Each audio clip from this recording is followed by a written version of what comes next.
සිම්බාබ්වෙ ඉස්සර හැඳින්ුවේ රොඩේෂය කියලේ 1965 79 වෙනකම්. මේ කාලේ රට ගොඩක් දියුණු. හැබැයි මේ රට පාලනය කළේ සුදු මිනිස්සු. ඒ කියන්නේ යුරෝපියන්ස්ලා තමයි මේ රට පාලනය කරේ.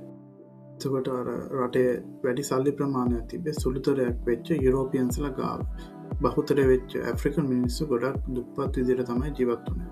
ඊට පස්සේ 1980 අප්‍රේල් 10ට මේ රටේ පාලනය රටේ බහුතරයක් වෙච්ච ඇෆ්‍රිකන්ස්ලට අපව දෙනවා.